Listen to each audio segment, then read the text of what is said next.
बॉलीवुड में हीरोइन बनना हर एक्ट्रेस का सपना होता है। लेकिन एक एक्ट्रेस ऐसी भी हैं जिन्हें हीरोइज्म नहीं बल्कि रियलिज्म अट्रैक्ट करता है। नमस्कार दोस्तों, मैं बात कर रही हूँ एक ऐसी एक्ट्रेस की जिन्हें लाइमलाइट की वजह से नहीं बल्कि उनकी रियल पर्सनालिटी की वजह से जाना जाता है। वो स्क्रीन पर ग्लैमरस नहीं बल्कि जेन्युइन नजर आती हैं। जी हाँ, कोनकोना सेन शर्मा। कोनकोना ने अपनी रीसेंट बाइट में एक ऐसी बात कही जो उन्हें इंडस्ट्री के बाकी लोगों से काफी अलग बनाती है। उन्होंने कहा, नोबडी इज एक्सेप्शनल कंटिन्यूअसली। हम सब ऑर्डिनरी होते हैं और हम कुछ ऐसे एक्सेप्शनल चॉइसेस लेते हैं जो हमें अलग बनाते हैं। Interesting, while you're speaking about what makes somebody exceptional. I mean, that's so interesting because nobody's exceptional continuously. We're all kind of ordinary, actually. It's sometimes we make exceptional, so sweet. Sometimes, yeah, sometimes we make exceptional choices. And that's actually amazing to witness. When that can happen, it's so nice. It feels so good. And immediately other people can recognize it. So it's very nice actually to play women, play characters who are going through some kind of a transition. Because only then is it so interesting. You start at point A, but you got somewhere to wherever XYZ. That's very nice. अगर हम कुनकुना के career की ओर देखें तो वो भी इसी line का प्रूफ है। कुनकुना उन एक्ट्रेस में से नहीं रही हैं जो एक परफेक्ट हीरोइन बनना चाहती थी, बल्कि कुनकुना ने हमेशा ऐसे कैरेक्टर्स चूज किए जो रियल हो और कहानी को एक इमोशनल टच देते हो। अगर आपको वेकअप से याद हो तो उनमें उनका कैरेक्टर आयशा, ये कोई टिपिकल बॉलीवुड हीरोइन नहीं थी। वो स्ट्रांग थी, इंडिपेंडेंट थी और अपनी जर्नी को समझने की कोशिश में थी। फिर लिपस्टिक अंडर माय बुर्का। इस फिल्म में उन्होंने एक ऐसे विमेन का रोल प्ले किया जो सोसाइटी के नॉर्म्स के बीच अपनी आइडेंटिटी बिल्ड कर रही थी।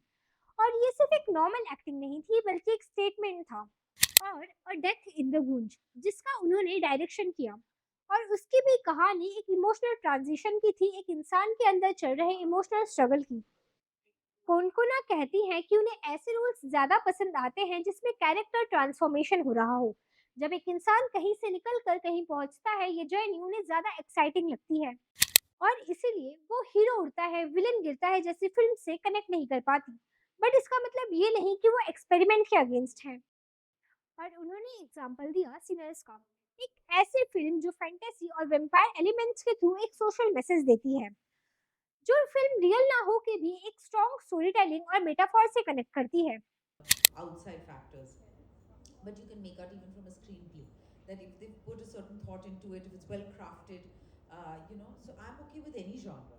I mean, what I'm not naturally drawn towards is, usually kind of those fantasy, mythic battles. No, I'm okay with non-realism. Everything doesn't have to be real, but of epic proportions. Like everything is like hyper realism. Like everything is like heroes, like very specific heroes and very specific villains, and they're kind of flying through the air. I'm not always able to relate to that. I mean, sometimes if it's well made, I don't mind. Like for example, Sinners was a film which was not necessarily realistic at all, but it had some deep truths and brought out through allegory, metaphor, fantasy, whatever, vampire lore, etc. It was a musical. It was pretty epic, but it had a strong commentary. It was very well thought out. You know, so but by and large, usually I'm not drawn to that kind of.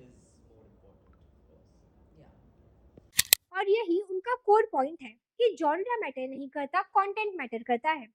तो दोस्तों, कोनकोना सेन शर्मा हमें ये सिखाती है कि heroine बनना important नहीं है बल्कि रियल होना इम्पोर्टेंट है। स्पॉटलाइट में तो हर कोई आ सकता है, लेकिन जो सच दिखाता है वही याद रह जाता है।